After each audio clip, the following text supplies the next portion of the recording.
Hello, everyone, and welcome to the Don't Risk It podcast presented by VFIS Client Risk Solutions. This program focuses on the exposures our clients frequently encounter and discusses some potential solutions to help reduce these exposures. I'm your host, Chris Rogers with VFIS Client Risk Solutions, and today we're discussing the Fire Service Vulnerability Assessment Program. Joining me on the program is Fire Chief Nick Perkins from Travis County Emergency Services District Number 2 in Pflugerville, Texas. Chief Perkins is here to provide an overview of the VAP process and how your organization can use this assessment process to help your department's risk reduction strategies. Chief Perkins, I want to thank you for joining me today, and it's a pleasure to have you on the program. Yeah, really excited to be here. Thanks for the opportunity. Always excited to talk about the National Fallen Firefighters Foundation's VAP tool. So in addition to being the fire chief at the ESD here, I also work as an advocate, and this is probably one of the neatest tools that I think the foundation offers. So excited again to talk about it. Well, we're excited to have you here, so I'll start the line of questioning, and I'll open it up with, what is the Vulnerability Assessment Program for fire departments? So the Vulnerability Assessment Program, we like to call the VAP, is a tool that was created by the National Fallen Firefighters Foundation. It was funded by USFA and through FEMA, and had a number of partners participate in the development of the program. But in a nutshell, it's an online survey that allows an organization to look for vulnerabilities or gaps within their organization that may lead to a firefighter death or injury. And so it's a tool that allows you to kind of rate your organization on those terms. And then more importantly, it provides resources to help shore up those gaps. I think you kind of just touched on this next question, but I'll ask it anyway for some reiteration. Why would my department or any other department want to conduct this assessment process? So I think we're all obsessed with making sure firefighters are not injured or killed. And this is a dangerous job. And so having a tool that specifically helps us do this, particularly that was developed by all of the leading agencies in the fire service, I think is really important and really critical. And there's an element of introspection with the assessment, meaning you're really having to look internally at your organization, and it can be really easy to kind of overlook something that you may be missing in your organization. And this tool, with the amount of expertise and power that was put behind it, is really good at that. So it can help identify a weak spot that internally you may not have really been aware of. Does it focus strictly on weaknesses in the department, or will it reinforce some strengths to let you know when you're doing good things in your organization? Yeah, that's a great point. And what we see with most departments is it's a pretty good validation tool as well. So obviously, it will definitely call out the things that you are doing great, and for most organizations, that's what it looks like. And then obviously, it gives kind of a rating. A green, orange, and red are kind of like you're really meeting the mark here. You have some room for improvement here, and then you have a significant gap here. And those are that's the way the survey and the way the parts of the program are laid out. And so, yeah, it's definitely helpful, and for both those reasons, help validate what you're doing, and then obviously look for areas that you can improve and shore up. I know from doing my risk control surveys that just focusing on the negative isn't a good way. You want to tell them the things that they're doing good, just so they don't think you're in there beating them up. Yeah, absolutely. And the cool thing about this is it's confidential. So the only people who are going to get this is the people that are doing the survey. So it's not like this public thing you got to be worried about or anything like that. So I just mentioned that I do risk control surveys. That's a form of an assessment tool, and so is a VAP process. So what distinguishes the VAP from other assessment tools? I think what's unique about the VAP is number one, it's free, and so that is an incredibly powerful tool that had a lot of money that went in to develop it. But the intent was to not create any barriers for fire service organizations. So it's free. Number two, it's online. It's at your own pace. And you can do it a number of different ways. So if this is something just the fire chief wants to do, you're a small volunteer fire department and maybe you're the a resource of one, then it can definitely be utilized with you. If you have a really large, complex organization, maybe you have labor. There's ways to bring in, elements of your management, your, division chiefs, battalion chiefs, assistant chiefs. Then you can bring in labor. You can bring in all kinds of different folks to help you complete this. So, everyone's kind of answering these questions about the organization. So that way we maybe don't miss a certain perspective or a certain detail. So that's pretty unique. And then I think the fact that it's had so many people that helped develop it from the fire service. So we had, representation from the International Association of Fire Chiefs, the International Association of Firefighters, CPSC, FDSOA, UL, just a number, all of the major organizations within the fire service came together and provided input for this tool. A lot of ideas from a lot of people from different service areas. Yeah. So you mentioned that this process is an online process and you go at your own pace. Can you kind of walk us through what that VAP process involves and what prep work an agency might need to perform in order to be prepared for this assessment? Yeah, so the first thing you do is you go to FireVAP online. And .org or it's .org, yeah. Okay. And so you would set up your account, and there's a process you got to go to do that. It does need the fire chief's approval, so the fire chief's got to be on board with this. We also offer kind of webinar services where we can help walk you through and answer questions. But the thing really is straightforward. It's intuitive. It's easy to use. But you'd create your account. There's some demographic information that you need to answer. And then you essentially get your account set up, and then you're able to begin answering the surveys.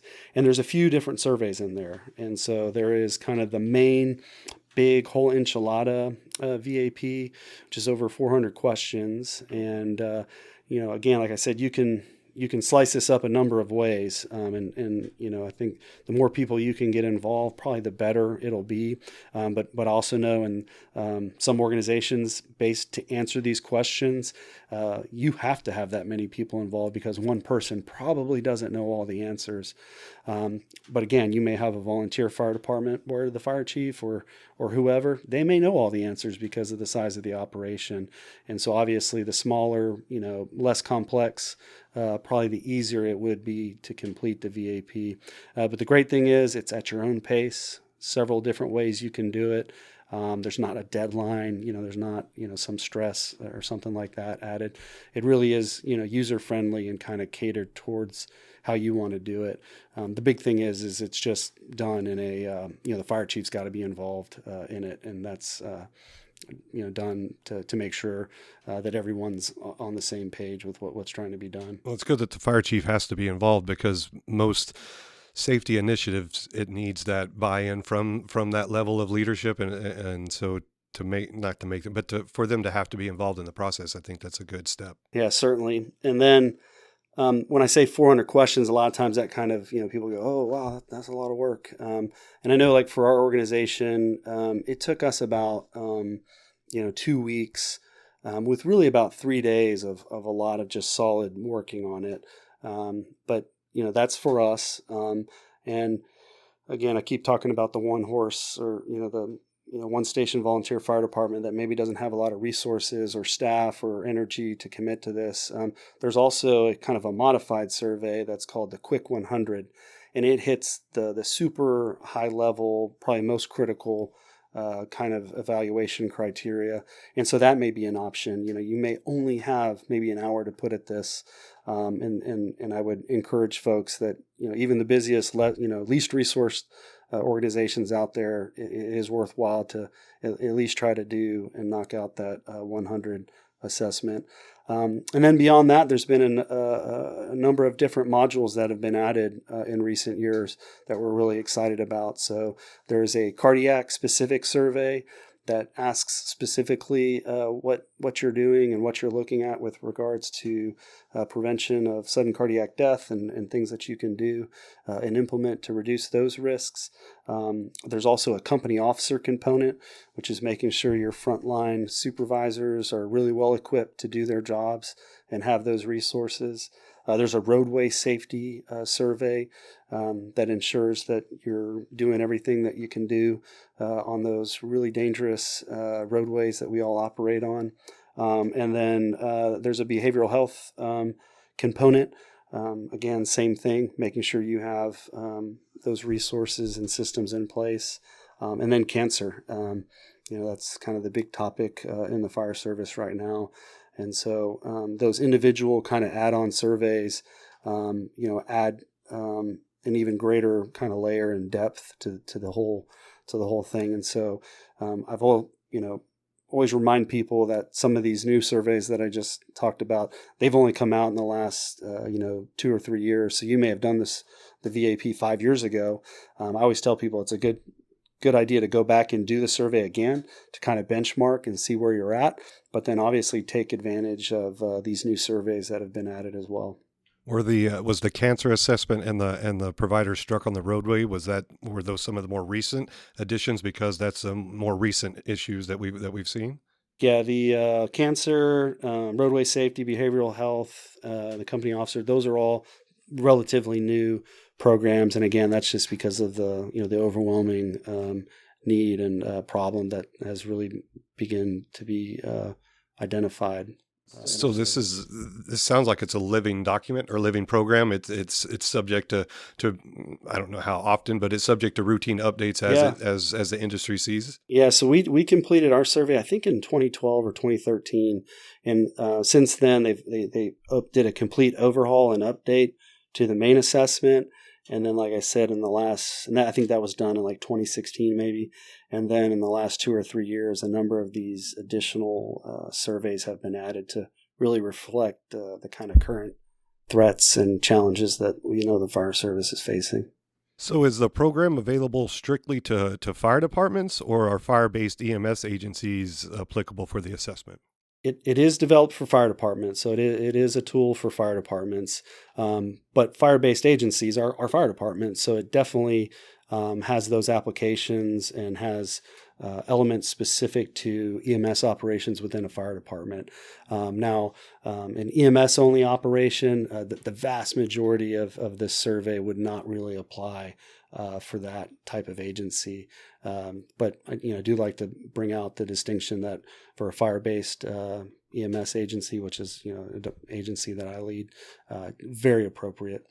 So just to reiterate, if we're EMS only, it's not applicable to what we're doing. Yeah, and I like to tell people if you really want to do this, there is a way for you to email out to the program administrators. That contact information is on the VAP site, and I do think it's something that the folks that manage the program would be willing to talk with folks and discuss. So there could be an avenue, but it's just not the normal routine. It's not, and it's not how the thing was mainly designed, but I am aware that the people that administer this programs are really sensitive to people who do emergency type work. Yeah, I guess it's a reaching out to you, and they want help. They probably don't want to turn those people away. The foundation is just not known for that. We're a service-based organization. We want to help people.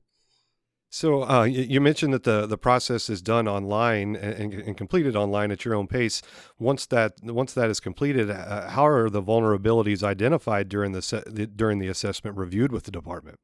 So you'll get, as you're answering the questions, right away based on how you answer it, you'll get immediate feedback within the survey tool. So you'll get the identified gaps, and then you'll get links to specific resources. So whether that's a training program, whether that's a policy, procedure, something like that, you'll get that immediate feedback.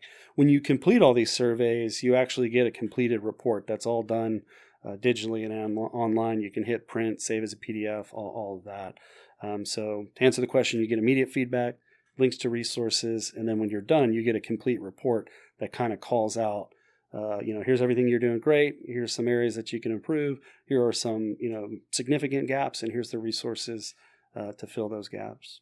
So, can you kind of expand on those resources? Is it online training? Is it directing them to in-person training, or is it videos? Can you kind of It's a little bit of all. So, the big thing that you see a lot of times is policies. So you'll see some vast resources and networking for policies and where to get policies. There's a number of training products that are out there. So the foundation specifically has a ton of training that they can link you to, but there's also other training that we see in the fire service that you'll get linked to through the VAP as well. So to round out the questioning, we went through the process of doing the assessment, getting the vulnerabilities identified, and getting those resources. And so we've completed that assessment.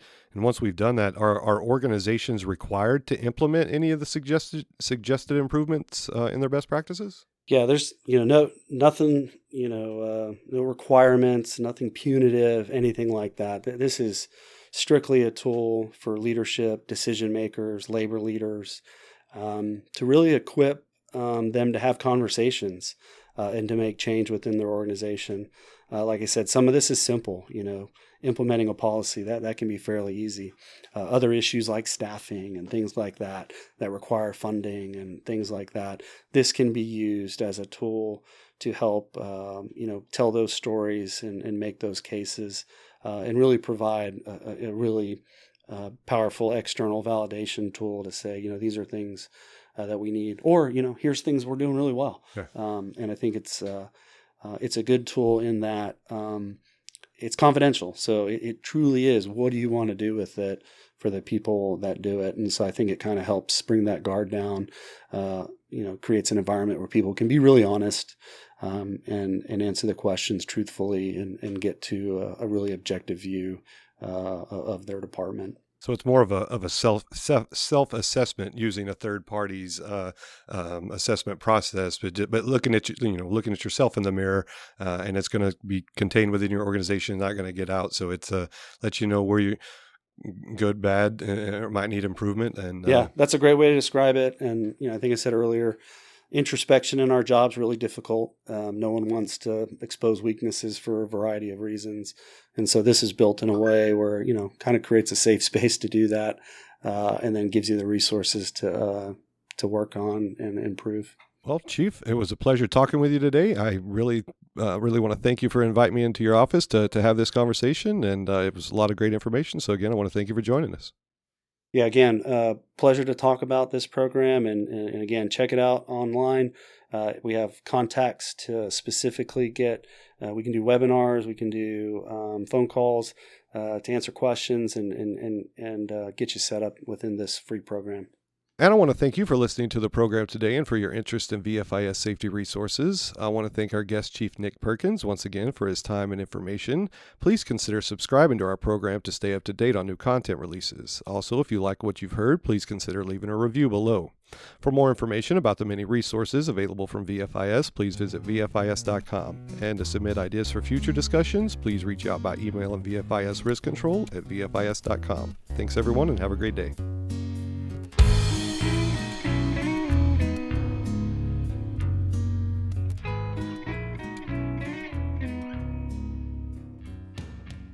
The views, information, or opinions expressed during this program are solely those of the individuals involved and do not necessarily represent those of Gladfelter Insurance Group, VFIS, and its employees.